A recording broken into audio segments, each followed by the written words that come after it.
నువ్వు అసెంబ్లీకి వచ్చి 11 మందిని తీసుకొని వచ్చి అసెంబ్లీలోకి వచ్చి నువ్వు మాట్లాడి నువ్వు పోరాడితే నువ్వు అది చేయలేదు ఇది చేయలేదని పోరాడితే ఉంటుంది.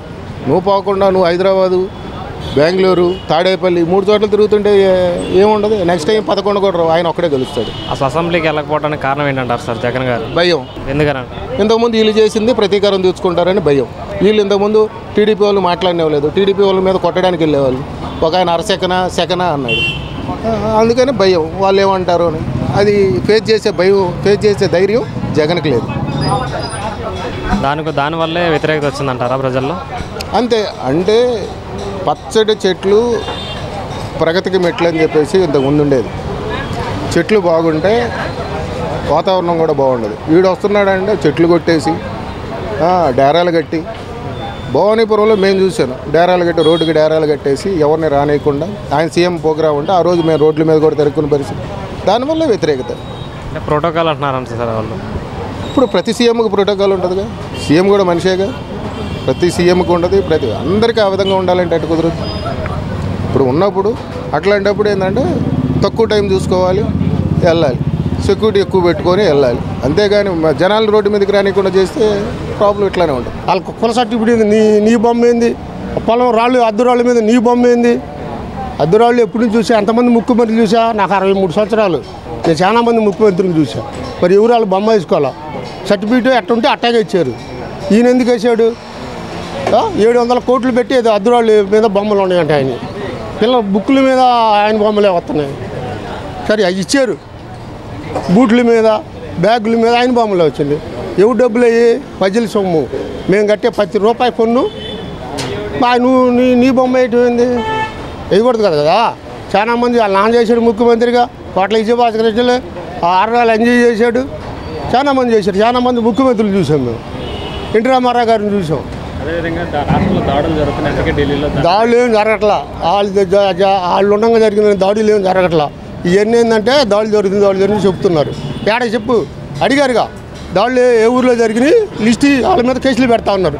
ఈకుండా పోయావుగా నువ్వు బెంగళూరు ఇయ్యాలిగా. ఎట్లున్నాయి అంటే వాళ్ళ మధ్యల మీద పట్టట్టు ఉంది మన వ్యవహారం. రాష్ట్రపతి పాలన ఎట్ట పెడతారు, ఎట్ట పెట్టాలి మరి ఆయన గారు చెబితే మనం వినాలా.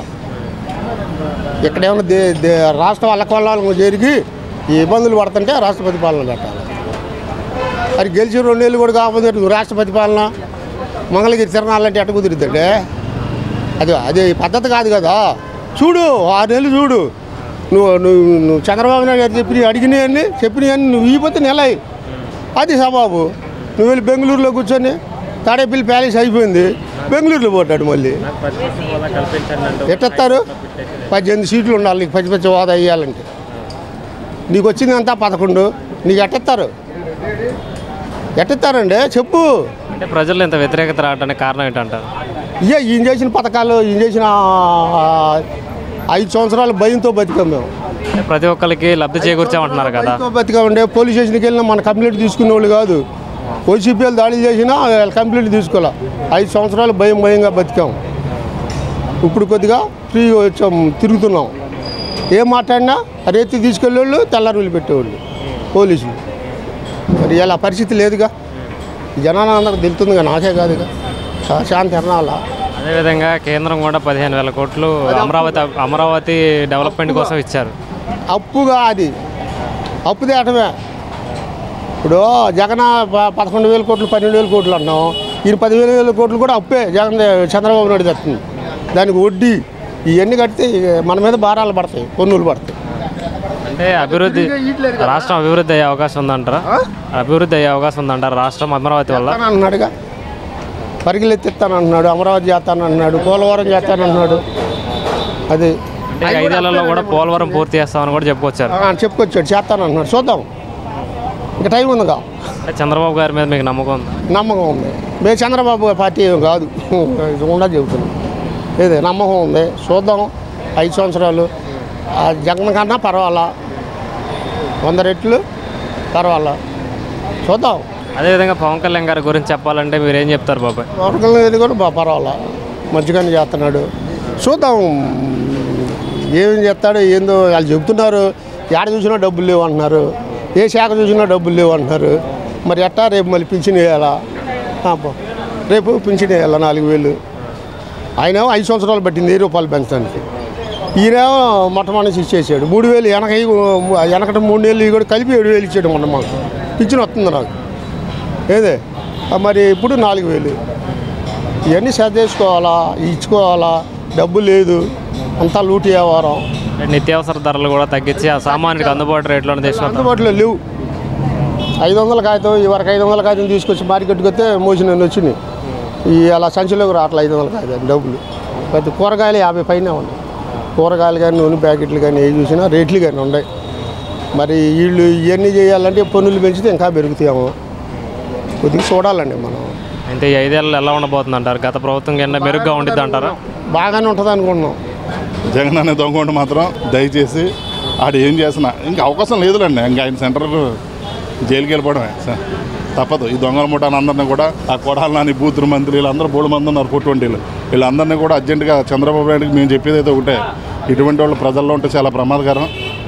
మీరు దయచేసి వీళ్ళందరినీ శ్రీకృష్ణ జన్మస్థలానికి తరలింతే చాలా ఉత్తమం. ఆంధ్రప్రదేశ్ బాగుంటుంది. ఎందుకంటే కనీసం సొంత బాబాని చంపితే కనీసం ఎక్కడ మాట్లాడలేదు. చిన్నాన్న కూతురు సొంత రక్త సంబంధికురాలని షర్మిల వచ్చి మా బాబాని మీ ఇంట్లో అవినాష్ రెడ్డి ఇటువంటి సభ్యుడు పబ్లిక్గా చెప్పిన జగన్మోహన్ రెడ్డి సీఎం పదవి ఉన్నా కూడా ఈ 5 సంవత్సరాలు ఎప్పుడు చిన్న కేసు కానీ చిన్న దర్యాప్తు కానీ ఏం పెట్టిందిలా. ఆకతాయిలు అంటే రోడ్డు మీద నీళ్ల పైపు దగ్గర కొట్టుకున్నా కూడా ఇప్పుడున్న జగన్మోహన్ రెడ్డి ప్రతిపక్షంలో ఉండవలసింది కాదనుకో. ఆ మనిషి ఏమంటున్నాడంటే చంద్రబాబు నాయుడు వల్లే ఈ నీళ్ళ దగ్గర గొడవ జరిగింది, చంద్రబాబు నాయుడు వల్ల ఇది జరిగింది అంటున్నాడు. ఇవన్నీ కాదు. సొంత బాబాయ్ గురించి ముందు నువ్వు ధర్నా చెయ్యి. ఎప్పుడు సొంత బాబాయ్ గురించి ఇక్కడ రాష్ట్రంలో మాట్లాడదు, ఢిల్లీ వెళ్ళి నీకు పని ఏందా? అసలు నువ్వు ఎంత భయభ్రాంతులు గురి చేసి ఒకసారి నువ్వు 5 సంవత్సరాలు ఏం చేసావు ఖాళీగానే ఉన్నావు కదా, ఇంట్లో కూర్చొని రివ్యూ చేసుకో. 5 సంవత్సరాలు ఏం చేసావు అన్నది నీకు తెలుస్తుంది. ఇంక ఈ నాటకాలన్నీ ఎవరు నమ్మే పరిస్థితి లేదు. దాడులు ఎవరు చేశారు సార్? మీకు మీరు కూడా దాడులు చేసుకుని దాడులు చేసుకుని ఎవరో దాడి చేశారంటారంటే ఎవరు దాడి చేశారు? అసలు ఎవరైనా దాడి చేశారా? అసలు నువ్వు ఎప్పుడైనా క్యాబినెట్ మీటింగ్ పెట్టావు? అసలు నీకు పరిపాలన తెలుసా? అసలు నువ్వు పబ్జీ గేమ్ ఆడుకోవడమే తెలుసు తప్ప నీకు అసలు ఒక మూర్ఖుడివి, ఒక దుర్మార్గుడివి. నువ్వు అసలు రాజకీయానికి పనికిమాలో.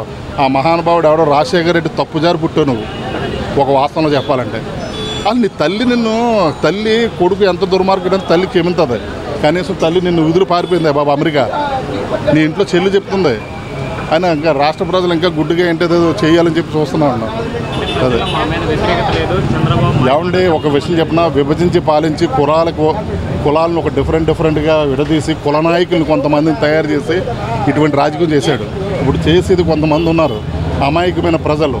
వీళ్ళందరికీ ఒక రకమైన కొన్ని రకాల సూత్రాలని చేసి విభజించేస్తున్నాడు తప్ప అతని వెనకాల జనం అన్నది బూతు. అయితే ఏంటంటే పాలసీలు, ఆ పాలసీలో కొంతమంది లబ్ధి పొందేకి ఏమవుతుందంటే ఓట్ షేరింగ్ పెడతా ఉంటుంది. అలా ఈడిన ఓట్ షేరింగ్ తప్ప ఒరిజినల్గా అయితే అతనికి 40% అదే 39% ఏదో వచ్చింది. అసలు నెక్స్ట్ అయితే కనుక ఆ క్యాండిడేట్లు అసెంబ్లీలో నిలబెడతానికి క్యాండిడేట్లే దొరకరు.